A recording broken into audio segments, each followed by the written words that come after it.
Computer memory, ये शब्द सुनते ही थोड़ा टेक्निकल सा लगता है ना। पर क्या हो अगर मैं कहूँ कि इसे समझना अरे बहुत ही आसान है। बस एक चीज की जरूरत है, हमारी रोजमर्रा की जिंदगी से जुड़ी एक सिंपल सी मिसाल। तो असल सवाल यही है कि ये कंप्यूटर की मेमोरी आखिर काम करती कैसे है। चलिए आज इसी पहेली को सुलझाते हैं, और वो भी बिल्कुल आसान तरीके से।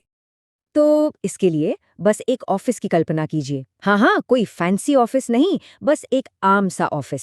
यकीन मानिए यही वो चाबी है जो आज कंप्यूटर के दिमाग के सारे ताले खोलने वाली है। तो ठीक है, हम ऑफिस में पहुंच गए। सबसे पहले कहाँ जाएंगे? जाहिर है, अपने काम करने की जगह पर। कंप्यूटर की दुनिया में इसी को हम प्राइमरी मेमोरी कहते हैं। अब इसे ऐसे समझिए कि ये जो रैम है, यानी रैंडम एक्सेस मेमोरी, ये असल में हमारे ऑफिस का डेस्क है। जब भी हम कोई ऐप खोलते हैं या किसी फाइल पर काम करना शुरू करते हैं, तो वो फाइल अपनी जगह से उठकर सीधी हमारे इस डेस्क पर आ जाती है। मतलब सारा एक्टिव काम वो यहीं पर होता है। अच्छा, अब इस डेस्क की ना कुछ खास बातें हैं। पहली तो ये कि ये बहुत ही ज्यादा तेज है, ताकि सारा काम फटाफट हो सके। लेकिन दूसरी बात, और ये सबसे जरूरी है, कि ये टेम्पररी है, या कहें वॉलेटाइल। इसका मतलब क्या हुआ? इसका मतलब ये कि जैसे ही कंप्यूटर बंद हुआ, यानी जैसे ही हम ऑफिस से घर के लिए निकले, ये डेस्क अपने आप बिल्कुल खाली हो जाता है, पूरी तरह साफ, सब कुछ गायब। प्राइमरी मेमोरी में ही एक और छोटा पर बहुत जरूरी हिस्सा होता है, रोम, यानी रीड ओनली मेमोरी। इसको आप ऑफिस की इंस्ट्रक्शन बुक की तरह मान लीजिए।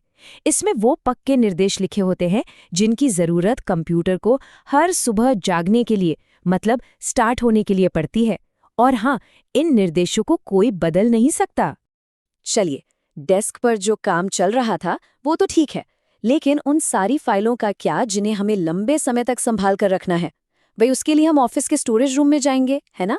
बस इसी को कहते हैं सेकेंडरी मेमोरी। ये जो सेकेंडरी मेमोरी है, ये हमारे ऑफिस की फाइलिंग कैबिनेट या अलमारी बिल्कुल वैसी ही है। हमारी सारी फोटोज, डॉक्यूमेंट्स, फिल्में, मतलब जो कुछ भी हमें हमेशा के लिए सेव करना है, वो सब यहीं पर सुरक्षित रखा जाता है। और हाँ, इस कैबिनेट के भी कई रूप होते हैं, जैसे पुराने जमाने की हार्ड डिस्क ड्राइव यानी HDD, या फिर आजकल की जो सुपरफास्ट सॉलिड स्टेट ड्राइव्स हैं, मतलब SSD, और तो और हमारी पेन ड्राइव और मेमोरी कार्ड, ये सब भी इसी स्टोरेज रूम का ही हिस्सा हैं।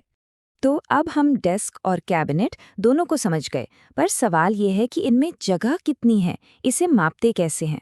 चलिए अब जरा मेमोरी की नाप तौल को भी समझ लेते हैं। ये बहुत ही सिंपल है। देखिए, जैसे हम वजन के लिए किलोग्राम यूज करते हैं, ठीक वैसे ही डिजिटल दुनिया में डेटा को नापने के लिए हम बाइट्स का इस्तेमाल करते हैं।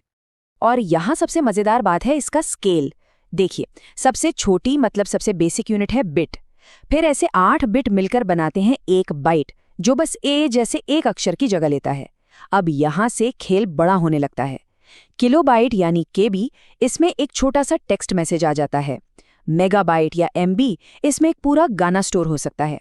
फिर आता है गीगाबाइट, GB, जिसमें एक बढ़िया हाई क्वालिटी फिल्म आ जाती है। और आखिर में टेराबाइट यानी TB, अरे इसमें तो सोचिए हजारों फिल्मों की पूरी लाइब्रेरी समा सकती है। तो चलिए अब इस पूरी बातचीत का सार निकालते हैं और सबसे जरूरी सवाल पर आते हैं। आखिर हमारे डेस्क और हमारी फाइलिंग कैबिनेट, इन दोनों में मेन फर्क क्या है? तो देखिए, फर्क सीधा सा है। प्राइमरी मेमोरी यानी हमारा डेस्क जो कि रैम है, वो बहुत तेज है पर महंगा भी है, और सबसे बड़ी बात वो टेम्परेरी है। मतलब पावर गई तो डेस्क का सारा सामान भी गया।